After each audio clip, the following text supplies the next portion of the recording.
Chiang Mai's olles. Mis on? Kuule, meil on siin mingi...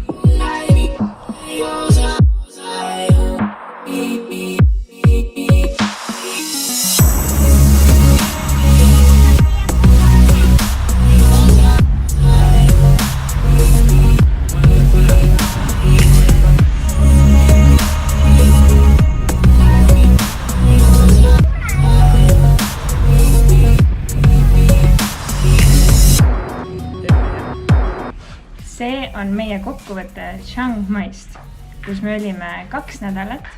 Me sõitsime sinna Bangkokist päevase bussiga, mis sõitis 10 tundi ja tagasi tulime öörongiga. See video ei ole kuidagi moodi mingi paremusjärjestus või midagi sellist, et see on pigem meie nopped sellest 2 nädalast, mis me Chiang Mais veetsime. Ja mis meile meeldis ja mis meile meelde jäi. Kõige meeldejäävam, kõige ägedam olid loomulikult elevandid, sellest on meil eraldi video juba tehtud. Seda siin sellest pikemalt ei räägiks. Ja. Aga Chiang Mais oli veel palju ägedusi, millest võiks juttu teha.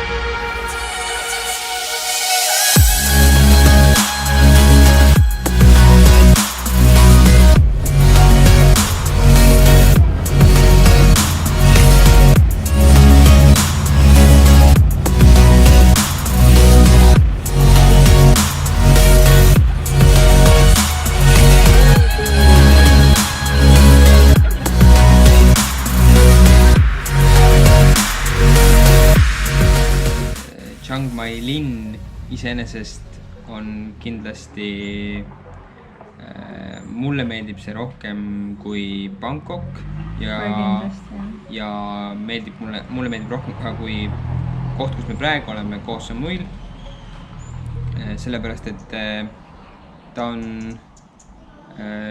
kultuursem. Seal on palju kunsti, linn on väga puhas. Linn on mõnusalt kompaktne, see vanalinna osa on täpselt sellise ruudu sees ja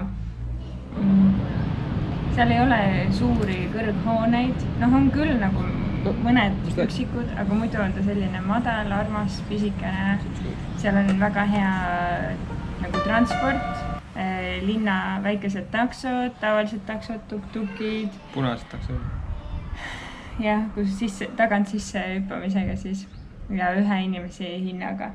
Seal on kõnniteed, mis on Taimaal päris suur väärtus. Ja eriti see, et nad on nagu olid korralikud ka, et Bangkokis olid ka kõnniteed, aga seal pidid tihtipeale vaatama, et see enda jalgu ära ei väänaks. Mis veel? Jaa, et Bangkoki tänavakivid võid olla sellised 30 centimeetrised vabalt mõnes kohas. Jah. Üks asi, mis Chiang Mai puhul mulle väga meeldis, oli see vanalinna lõunaosas asuv park, kus oli täiesti arvestatud mänguväljak, kus inimesed käisid koos, jooksmas, vaba aega veetmas, piknikud pidamas, kalu toitmas. Tegid trenni, mängiti palli, joosti, joogatati. Hommikuti oli parkrahvas täis, miski 5-6 paiku just.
Chiang Mai's olles käisime ka Tai kõige kõrgemas tipus ära. Külastasime kuninganna ja kuninga pagoodat, templeid. See reis sinna ülesse minul ei olnud kõige parem, ma ei tea, kas asi oli tees või autos, igastahes minu jaoks väga halb. See läheb niimoodi käänuliselt nagu mäkk ikka, aga meil ei vedanud üldse ilmaga. Oli hästi pilvine ja seal üleval, kõrgel ongi külmem ka, et meil oli seal 11 kraadi või 11-12 kraadi oli seal kõrgel. Aga üks päev enne seda oli olnud just värskelt 1 kraad. Nii et... Oli väike härmatis maas olnud. Aga seal kõrgel üleval me käisime veel vaatamas koskesid ja käisime ühes suures, väga ilusas botaanika aias. See on üks kõige ägedamaid kohti Chiang Mai kandis, mis me käisime. Jaa, väga ilus oli seal tõesti.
Üks osa Chiang Maist, millest kohe kuidagi mööda ei saa, on templid. See on üldse Tais, ei saa templitest mööda. Seal on reaalselt niimoodi, et kui sa kõnnid kuskil tänavas, siis täiesti juhuslikult võid sa komistada otsa mõne templi otsa ja neid on, ja eriti vanalinnas, see on täiesti juhuslikult, sa ei pruugi üldse sinna tahta minnagi, aga seal on ridamisi templeid ja seal võib olla templeid ka niimoodi, et seal kõrval on näiteks selline Fordi esinduse kastmaja ja selle kõrval on tempel ja tema üle selle teel on tempel, ehk siis, et Taimaa on üldse täis kontraste.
koju, koju, koju, koju, koju.